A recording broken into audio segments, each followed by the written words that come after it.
اللہ کے رسول صلی اللہ علیہ وسلم نے فرمایا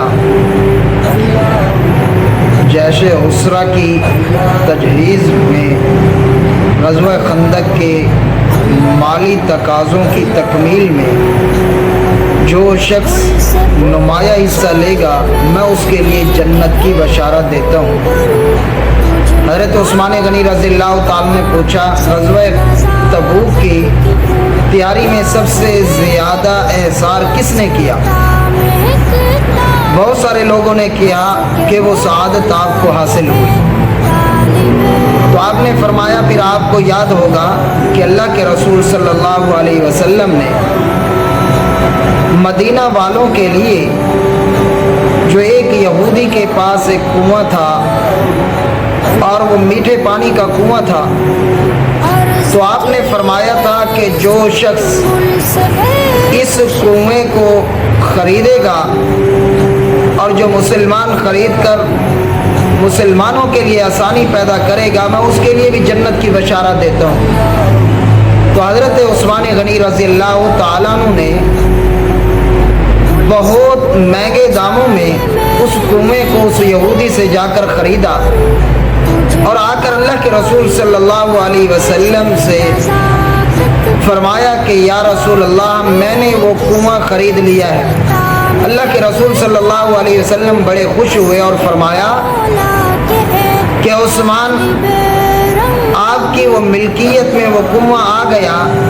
میری امت کے مسلمانوں کے لیے اب آسانی پیدا ہوگی۔ تو حضرت عثمان غنی رضی اللہ تعالیٰ نے فرمایا یا رسول اللہ واقعتاً اس کنویں کو خریدا میں نے ہے، لیکن میں نے اس کنویں کو اللہ کی رضا کے لیے آپ کی امت کے مسلمانوں کے لیے قیامت تک وقف کر دیا۔ تو حضرت عثمان غنی رضی اللہ تعالیٰ نے فرمایا کہ بدبختو آج اس کنویں کا پانی میرے اوپر آپ نے بند کیا ہوا ہے، اور بہت دن گزر گئے۔ تو ایک دن حضرت علی المرتضیٰ رضی اللہ تعالیٰ نے اپنے بیٹے کو فرمایا کہ پانی کا مشکیزہ لے جاؤ، حضرت عثمان غنی رضی اللہ تعالیٰ عنہ کو دے کر آؤ۔ تو پانی کا مشکیزہ لے کر آ رہے تھے تو منافقین نے تیروں کی برسات کر دی، حتیٰ کہ وہ پانی سارا کا سارا گر گیا اور حضرت علی المرتضیٰ رضی اللہ تعالیٰ بتاب ہوئے حضرت عثمان غنی رضی اللہ تعالیٰ عنہ کے پاس تشریف لے آئے۔ آخری دن تھا، جمعہ کا دن آ گیا، تو آپ کی بیوی بھی وہ ایک پانی کا پیالہ لے کر آئی، آ کر کہنے لگی اے عثمان بڑی مشقت سے یہ پانی لے کر آئی ہوں، لہٰذا آپ پانی پی لیجیے۔ تو حضرت عثمان غنی رضی اللہ تعالیٰ نے فرمایا کہ دن چڑھ گیا ہے، صبح روشن ہو گئی ہے، اب میں نے روزے کی نیت کر لی۔ حضرت عثمان غنی کا صبر دیکھیے، جب پانی نہیں ملتا تو روزانہ روزے کی نیت کر لیتے۔ فرمایا اب میں نے اپنے اللہ سے وعدہ کر لیا ہے، اب پانی کی وجہ سے میں اللہ سے وعدہ نہیں توڑتا، اب میں روزہ نہیں توڑتا۔ تو حضرت علی المرتضیٰ رضی اللہ تعالیٰ عنہ آئے، غمگین تھے، آ کر کہنے لگے اے عثمان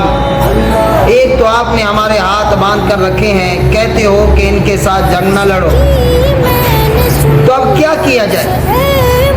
تو حضرت عثمان غنی رضی اللہ تعالیٰ عنہ کہنے لگے اے علی میں آپ کو ایک بات بتاتا ہوں کہ میں نے کچھ دیر پہلے غنودی کی حالت میں خواب میں یا رسول اللہ صلی اللہ علیہ وسلم کی زیارت کی۔ اللہ کے رسول صلی اللہ علیہ وسلم نے فرمایا اے عثمان دو چیزیں ہیں، ان میں سے ایک آپ چن لو۔ ایک یہ ہے کہ اگر آپ کہو تو میں ان کے لیے بد دعا کروں یہ غرق ہو جائے، دوسرا یہ ہے کہ اگر آپ چاہیں تو ہمارے دسترخوان پر آ کر روزہ اختیار کریں۔ تو حضرت علی المرتضیٰ رضی اللہ تعالیٰ نے پوچھا ہے عثمان آپ نے پھر کیا جواب دیا؟ فرمایا میں نے دوسری رائے کو قبول کیا۔